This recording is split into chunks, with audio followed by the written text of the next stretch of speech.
শুভ সকাল বন্ধুরা, তোমরা কেমন আছো? আশা করছি সবাই খুব ভালো আছো আর আমিও খুব ভালো আছি। আর আমার আরও একটু ব্লগে তোমাদের সবাইকে স্বাগত। আর তো দেখো আমার ডেলি রুটিন, আমি যে ডেলি ব্লগটা যে শুরু করেছি, তো দেখো প্রথমে এতটাও সহজ হয়নি যে আমি চ্যানেলটা প্রথমে শুরু করব বলে অনেক দিন ধরে ভেবেছি, কিন্তু শুরু করতে পারিনি, অনেক প্রবলেম ছিল। তো দেখো আমি যে যারা ডেলি ব্লগ করে তাদের আমি প্রত্যেক দিন ভিডিও দেখতাম আর ভাবতাম যে আমিও এরকম শুরু করব। তো দেখো এরকম দেখতে দেখতে একদিন হঠাৎ ভেবেই ফেললাম যে না, আমিও শুরু করব, তো দেখি না কি হয়। তো দেখো এরকম এখনও বাড়ির কেউ জানে না যে আমি এরকম ব্লগ ভিডিওটা বানাচ্ছি। একবার বলতে পারো আমি লুকিয়েই বানাচ্ছি। যেদিন আমি কিছু একটা করতে পারবো এই জায়গাটা থেকে, তার আগে যদি জেনে যায় তো কিছু করার নেই। কিন্তু আমি ভেবে রেখেছি যে যতদিন না আমি কিছু একটা করতে পারি এই জায়গাটা থেকে, তোমাদের সাপোর্ট তো অবশ্যই দরকার। ততদিন আমি বাড়ির কাউকে তো বলবো না। আমার এই চ্যানেলটা একটা জায়গায় পৌঁছলে যে আমি পার্মানেন্টলি যে আর কিছু অসুবিধা হবে না সবাই জেনে গেলেও, তখনই আমি সবাইকে জানাবো। তো দেখো সে যাই হোক, তো দেখো প্রত্যেক দিন সকালবেলা আমাদের গ্রামের বউদের আগে ঘুম থেকে উঠে তো বাসি কাজকর্ম সেরে, তার প্রথমে তো বাসি কাজকর্ম সারতেই হয়। আমাদের পুকুর ঘাট আছে, ওখানে বাসন মাজা হয়, ঘর মোছা, এগুলো প্রত্যেক দিনেরই কাজ।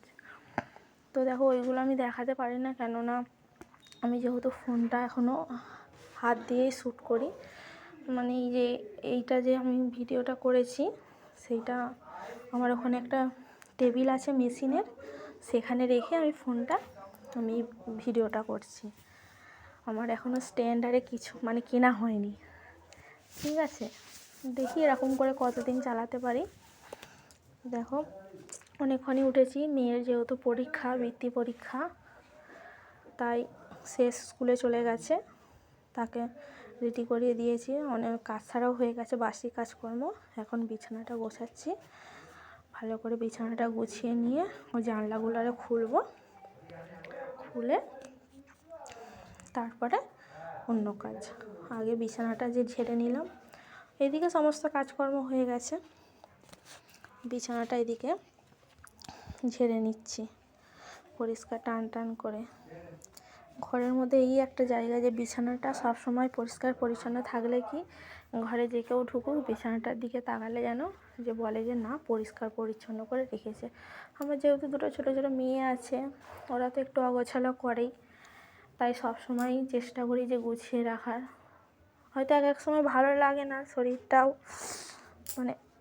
যখন মাঝে মাঝে খারাপ হয়ে যায় তখন ভাবি যে গোছাবো না, কিন্তু আবার নিজেকেই মনে হয় যে আমাকেই তো গোছাতে হবে। তো যতটা পারি ততটাই আমি গুছিয়ে রাখার চেষ্টা করি। আর আমার ছোটো মেয়েটা তো প্রচণ্ড দুষ্টু, কেননা একটা জায়গায় খেলা রাখলে আর একটা জায়গায় খেলায় বিছানাটাকে সবসময় নোংরা করে রেখে দেয়। নিচের ঘরেই হচ্ছে এই একটাই বিছানা, উপর ঘরে বিছানাটা আছে, দুটো বিছানা উপর ঘরে।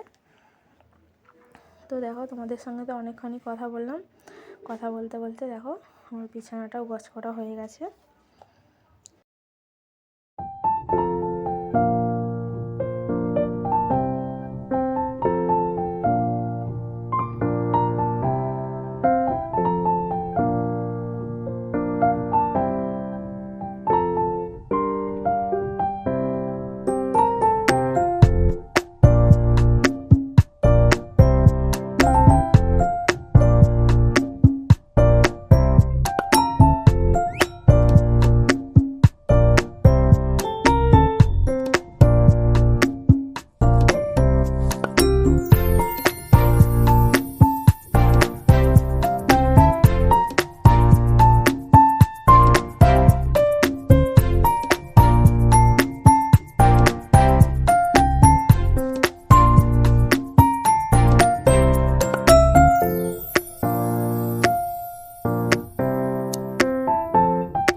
তো তারপরে দেখো অনেকক্ষণ পরই তোমাদের সামনে আসলাম, আর অনেকটাই কাজ হয়ে গেছে।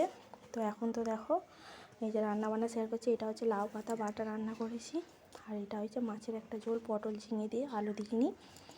আর আমার ভিডিওটা যদি ভালো লেগে থাকে অবশ্যই লাইক কমেন্ট আর শেয়ার করবে।